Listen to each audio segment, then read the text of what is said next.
Good morning and welcome to Dale Hollow Lake. Welcome to you and welcome to me. I've been here one time, and it was about 5 years ago in December. But here we are. It's gorgeous, beautiful day, pristine, and it looks like the only nice day of weather we're gonna get in the next 5 days. Is it's spring break, and mine and some buddies from school, our regional usually ends up being at the same place. This year it is not. So we decided that I was going to come fish one of the Music City BFLs just so that we could all hang out and be fishing together. So that's what I'm doing. I got 4 days. It's Tuesday now, and it's a big lake. I know nothing about it. All I know is that they catch them on a jig and a spinnerbait. And the smallmouth here are weird. So obviously it's known because it's world record smallmouth. But there's a slot limit from 16 to 21. You can keep one over and one under. There's a bunch of bait. We got a lot of rain and weather coming in tomorrow, and Friday's gonna be cold, and then Saturday it's the tournament day. It's gonna be warming up just a little bit. But my thought is I'm gonna spend today and tomorrow, the two best weather days, so it should be the best fishing days, just running around and looking a lot and just figuring out some areas I like and what I don't like. I don't want to run anywhere crazy. I'm gonna stay main lake, not main lake, but stay kind of in the middle of the lake. Try not to run way up any of these arms, and just see if we can figure anything out. Right at 49, 50 degrees. So we're gonna have to catch largemouth, which is fine. I like largemouth. And yeah, I'm just excited to be somewhere different. But for now, just because I'm feeling antsy, I'm feeling fishy. This is a fishy looking little stretch right here. We're just gonna see if we can catch something.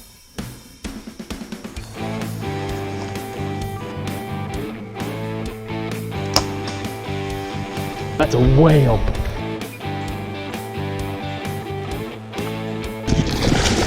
I really started getting stressed. That's like, oh my gosh. Tickled to death. How's that to start your morning? Well, that was freaking awesome. That was so cool. All right, so hopped over to a little brushy flat. It's not real flat. I mean, it's 8-9 feet. On the other side of this little cut through is real steep. And as soon as I pulled up, I marked a bunch on the live scope. And that was the first cast with the DT6, so can't complain about that. Little Demon DT6, so we'll keep at it. I'm seeing some, which is a good sign, and it's a largemouth, which is a good sign. So he was up pretty shallow. There's a couple bushes up here. We'll see if we can catch one flipping. Keep cranking, see if we mark some, and who knows. Clue number one. It's a clue, Blue. Midday, day one. Not a lot going on. Little smallmouth. Second smallmouth I've caught. That's probably an under.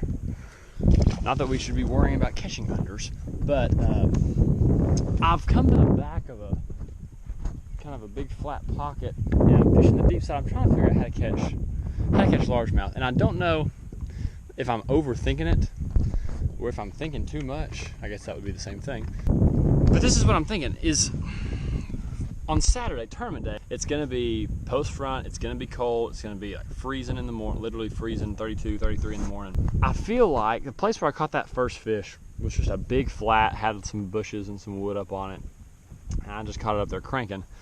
I feel like that would be a really good place to catch largemouth today that have just started getting up there, because the water's 50, 51, but come Saturday, if we've got a cold front and it knocks the water down a couple degrees and it's 32 degrees outside, I feel like those are going to be really hard fish to catch, and they're going to pull off onto this kind of stuff. But if they're not here now, how much am I really going to learn from fishing? I don't know.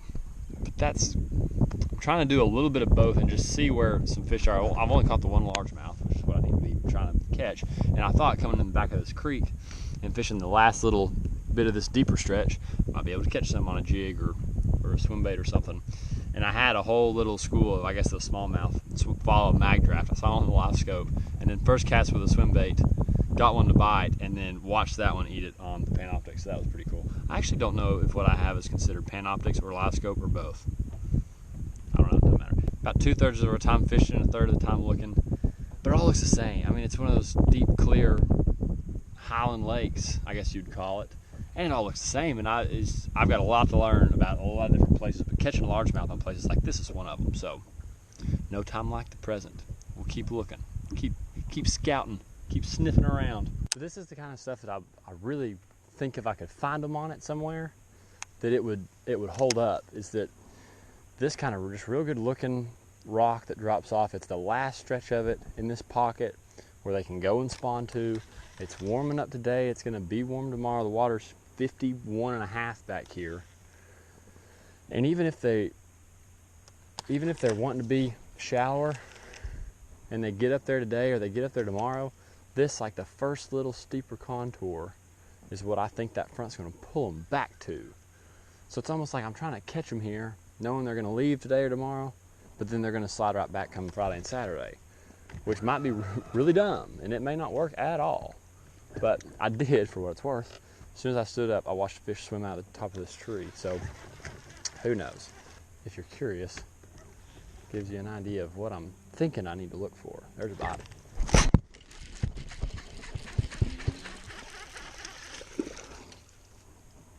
How's that? That's just like we drew it up. Sitting here, hashing out the game plan. It's not a keeper, but it's the right kind. Largemouth, there gotta be 15 here. Ha ha! Just like we drew it up. The hardest jig bite I've ever had in my life. And that's a dang good one. You reckon that would go a long ways come Saturday? Ho ho ho. I mean, freaking swallowing it.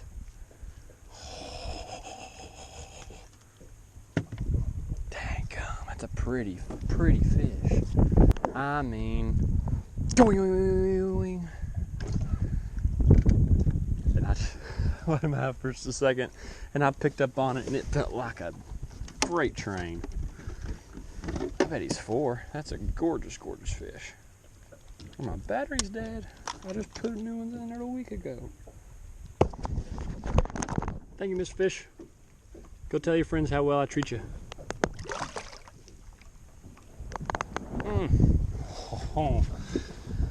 Oh, thank you, Lord. We're towards the back of this creek, and it's just the fish in the deep side coming down, and this is just a little bit deeper piece, so we'll keep going. Get this loop out of my line.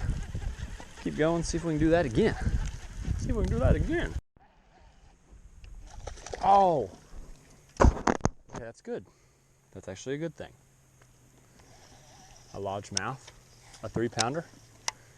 Not good it came off, but you know, it's a good day for them to come off. Hopefully I got that just in time. I watched them on the live scope again. That was cool. I didn't really do that any at Cherokee, so it's fun to have a couple to look at. There's a bunch of, yeah, there's a tree in the water to the right. He was right. I think that's probably another, yeah, there's another just little tree right here that he was sitting on. I was watching him, and I got it all the way back to us before he bit it, but that was another largemouth and another good one. Probably a 3-pounder at least. Okay. It's a clue, Blue. You're my boy, Blue. All right, day 2, out and after him this morning. We got a lot of rain and some storms supposed to get here in the afternoon. So luckily there's a lot of marina, so there's a lot of places to hide, because it looks like the kind of storm we might have to hide from. I got sunburned real bad yesterday, and I can't see it because I don't have a mirror. And I don't want to see it, but I can tell it's really, really hot. But anyways, we're going to check a couple places here close to Star Point, and then we're going to run up to Eagle Creek. It's a big creek up the lake that looks good on a map. And I want to get a chance to spend some time in there before the rain starts. So, yeah, that's the plan. Keep you updated. Oh, okay. Just had first bite right here next to this lovely little waterfall. This is the one creek today where I said I really want to just spend a lot of time in it and just see if I can get big, because it's really big. There's a lot of good looking stuff in it. And so far, everywhere else I've stopped on my way up here, I don't like. The hard part about cranking is there's so many flipping leaves in the water. I'd have to, this is a long ways from where I caught him yesterday. I'd have to get quite a few bites in here, or at least get some bites on a bunch of different stuff. We're not in as shallow water as we were yesterday when we were catching them, so who knows? There's a lot of good stuff all throughout this creek, or good looking. and I was surprised that I hadn't gotten a bite yet. So I was just gonna slow down, because if I don't catch them in here, I'm not gonna go any further up the lake, since there's some stuff I kind of liked from yesterday. All right, so here's your midday update. I've come back down the lake closer to where we're gonna be taking off from and closer to where I caught those fish yesterday. And I've tried to stay out of the backs of the creeks, tried to stay away from the kind of stuff that I got bit on. So I've been in the middle trying to fish some of these, just these little pockets that have got a lot of different stuff in them. Some different transitions where there might be like a little flat stretch in the pocket and then it gets deep on both sides. But I've had one bite.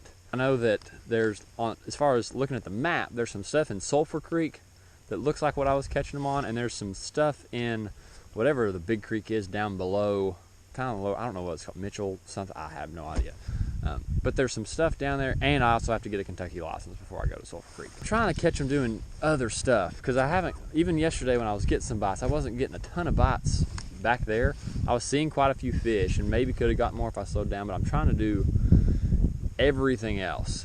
I don't like being on the main lake, because I feel like if I'm on the main lake, I'm fishing for smallmouth, and that doesn't matter for this one with the slot limit. And when I've run to the backs of these creeks that were further up the lake, only got like 1 or 2 bites in 5 or 6 areas, so that's not the deal up here either. So I don't know if I just hit a couple of lucky little stretches yesterday, or if that end of the lake is just better for it.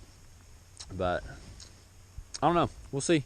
Keep looking for clues. Well, we say good morning to day 3. We are in Sulphur Creek. We've come towards the back of Sulphur Creek, and I can already tell you, I like this a whole lot better than everything we fished yesterday. Now here's what I realized while editing days 1 and 2 in the truck last night, is that it's probably pretty boring if all I'm doing is talking. So the plan is, I'm not really gonna explain what I'm doing, because you probably don't care as much. Just show you some fish catches, and then do maybe one brief summary at the end of the day. So if I have a day like yesterday, and don't put a fish in the boat, then the next video clip will probably be me saying, okay, here's what didn't work today, here's what I'm thinking for tomorrow, and just a very brief explanation as to why. All right, so hopefully the next clip you see is of a fish catch. Have a wonderful day. I hope we do. Oh, baby.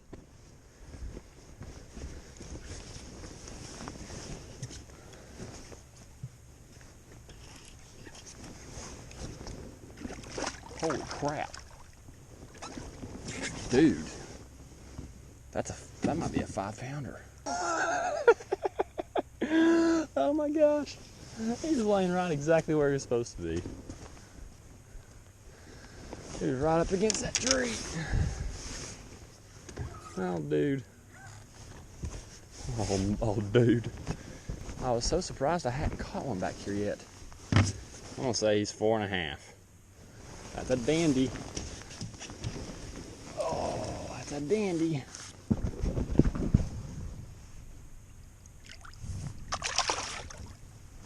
All right. Right where the bank starts to transition. Score 1 for Sulphur Creek. Why is there not fish on this stuff? Oh, there's a bite. There's a bite. Come here. Come here, come here, come here. Mm-hmm. Yeah. Good one. That's a good one. That's all I got for day 3. It's the only fish I caught. I had one other bite right after that on a jig, and then I left. And I did other stuff all day long, and I couldn't catch them. And I went back and flipped a jig later in the day, couldn't catch them. I didn't go down to Mitchell Creek. I ended up running all the way to the back of Wolf Creek. And I liked it. It was gorgeous. Wind started to blow. Fishing really good looking stuff with a jerkbait. Couldn't catch them. Talked to 2 guys there at Star Point, taking out today. I said, you must be catching them all. I said, because they're not biting me. I said, it's the worst I've ever seen. They said, fishing could not be any worse. I said, well, I'm glad we're on the same page. I don't know what the deal is. As of right now, my game plan is to flip a jig at every stretch I've had a bite and fish it about this slow.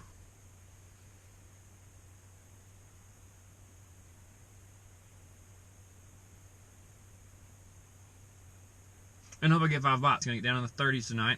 It was 60, I think was the low last night, which is warm for this year anyways. But it's not like they're gonna push up tomorrow. It's going to be 30 again the night after that. It's not like they're going to push up Saturday. So tomorrow, here's what we're doing tomorrow. We're going to just go off the wall. I Carolina rigged a little bit today. If they're not up shallow, they got to be somewhere between there and the main lake. Even though I'm catching all mine in the backs of the creeks, they got to be somewhere in between. So I've rigged up a Carolina rig. We're going to do weird stuff tomorrow. I screwed a little willow blade into the back of a swim bait. I might put on a blade bait tomorrow. We're just going to go off the wall. Worst case scenario, I've got 4 areas that I can go fish 3 times on Saturday and probably get a couple bites on a jig. But I can't get bit on anything else. But I mean, I'm getting like 3 bites a day. And I'm fishing almost 12 hours a day. I'm fishing 12 hours a day. Left a little early tonight to get pizza. And because I was about to run out of gas. Honestly, I thought I was going to run out of gas. So Elliot is on his way. We're at an Airbnb.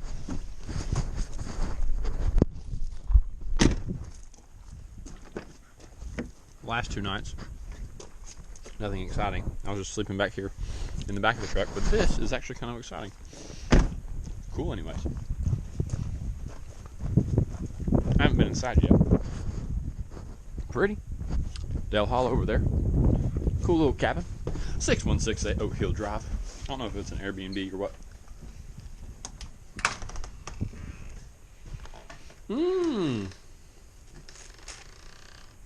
It smells so good in here. Oh, we got sliding barn doors. Dana would love that. I wonder if there's shiplap. I don't know what shiplap is, but oh, we got a kitchen. Oh, look at that backsplash. Dana'd love that. Y'all come and eat. Y'all come and eat. Already doing it. Relax. Gather. Gather. Let's come gather and let's just all stay anchored. Let's stay anchored while y'all come and eat. And we're going to hope and pray we find some way to catch some tomorrow. Because right now, it ain't happening. Alright, so good morning for what would be day 4. Looks a little bit different. So, day 4, Elliot helped put me in the water and I left my camera in the truck and I remembered it as I was idling halfway out of start point and just didn't go back and get it. I've been popping the water temp up down in the bottom corner. I can't tell, looking at the camera, which corner it's in. Oh, that one. So, that's just, and I'm sure that there was warmer water and colder water in different parts of the lake. That's just the water temp that I saw each day. But the last day of practice, Friday, ended up being the best day that I had. I had these 3 you'll see. In the first 30 minutes, I caught a 3.5 pound spot. That Moon Eye jig head is what I hooked with my jerkbait that was coming out of the spot. That's a big spot. But God, it's nasty. I'm sorry, buddy. A 3.5 pound smallmouth and a 3 pound largemouth. And that largemouth was probably the coolest coloration I've ever seen on a fish. Just, I don't know what you call it, melanosis or whatever it's called that puts the black splotches on them. And I had never seen a fish that had that many black marks, and I thought that was pretty cool. So there's some pictures of it. Those fish I caught on a jerkbait, and I caught most of my fish on Friday on a jerkbait, just catching them out over the ends of treetops. Just anything, any tree that was in the water, if you throw it way out the end of it, kind of where you thought that tree was going to end, and get down there to them, they just come up and they just ramrod it out of the top of that tree. So all those fish I caught on a jerkbait, just a Pro Blue Mega Bass, the same one I was throwing in the Cherokee video, and the same one that you saw from the first 3 days. And I'm going to go ahead and summarize, unfortunately, I'm going to go ahead and summarize the tournament day at the end of this one too. So I went into it with the mentality of, alright, this is the only one of this series I'm fishing. I'm not really trying to salvage points, I'm just trying to catch them. And obviously I didn't catch very many fish those 4 days. I wasn't on anything crazy, groundbreaking. Turns out I really wasn't on much at all. So a jig, that jig that I was throwing, it's an MGC jig. It was a dark watermelon and black. It had a little bit of red flake in it, but just something natural watermelon looking. And with the Berkeley Power Chunks, a real basic jig trail, but I'm a big fan of power bait. I'm a big scent fan, so I like throwing the Power Chunks. Those were the only things that I'd gotten bites consistently on a few days, and I wasn't getting a lot, but they had tended to be good ones. And so I said the morning of, I put those 2 rods on the deck, and I had a little swim bait that I was going to flip out at some Panoptics fish. I'd caught a couple doing that. And I'm like, if I don't catch them on those two things today, I'm not gonna catch them, because I've tried everything in the book the last 4 days. Doesn't mean that something couldn't have changed, that I could have done differently on Saturday, but I was like, look, this is what I'm confident in, this is what I think I can catch a few on. And I just straight up didn't. I got to where I probably should have started at and caught a short fish and had one that's about 4.5 pounds come off right at the boat. I mean, it could not have gotten any closer to getting caught than it did. But it came off right at the boat. And that's the only good fish I really hooked. I caught another short one later that I saw on the graph and flipped to just with a little Kitech, but couldn't get him to bite. And it seemed, this is what was so frustrating, and there's plenty of days that you don't catch them, but I hadn't been that sure that I could at least get a couple bites, and didn't, as I was on Saturday. And it was, I mean, the wind blew, it was sunny, it was high pressure. I mean, it was that second day after a front's come through, so I knew it was probably going to be a little tougher than it was. But when that wind got up, it's like, man, anytime I put the jerkbait down, I was like, you've got to be throwing the jerkbait. And every time I pick it up, I'm like, why are you throwing jerkbait? You haven't had a bite in 5 hours. And it was just one of those frustrating days. But I didn't try to do anything else. I mean, I'd flip the trees and I'd throw a jerkbait over the end of them. We kept running that, and my co-angler caught a short. I think he may have caught 2 or 3 shorts, and we just didn't pan out. Now his boater link. And these are some old hickory hammers that I was paired up with. His boater, we get in there, check in, I drop him off next to his boat, and his boater had 17.5. So what in the world were you doing? He said, I was throwing that jerkbait over the ends of those treetops, which we fished about 300 of them. That's just one of those deals I just didn't catch them. The whole point of this video was like, oh, let's see how we approach a new lake. Let's see how we practice on a new lake. Turns out the plan did not work. Poor execution. But it was fun. I can't complain. I got to spend spring break at a new lake that was in a beautiful part of the state that I really had never been in, even though I went to school an hour south of there for 4 years. But it's pretty. I like being out there in the middle of nowhere, stayed in a little cabin, slept in the truck, ate my Hunt Brothers pizza from the Dale Hall Shell Station about every other day, and it was a big time. So anyways, still hope you enjoyed the video, even if the tournament was a bust. The good news is that early signs are showing that Norris has the potential to be really, really good. Fished there yesterday with John, going to go back out one weeknight this week. I'm with a friend of mine from church and try to get something figured out for the Morristown Saturday. I've got a couple of buddies that caught really, really big bags there this weekend. I don't know what they're doing, but we went on Sunday, and just the fact that the water was as warm as it was 52 to 56, and you could get bit just about everywhere. I think you'd be able to get a lot of bites and catch a lot of fish. It'd just be a matter of figuring out how to catch a couple 3 and 4 pounders the day up. But it should be a lot of fun, and I promise that video will be more entertaining and more eventful, useful, knowledge-filled than the non-existent Dale Hall tournament video. All right, have a phenomenal evening. Thank you for watching. I didn't even do that right. Whatever. Bye.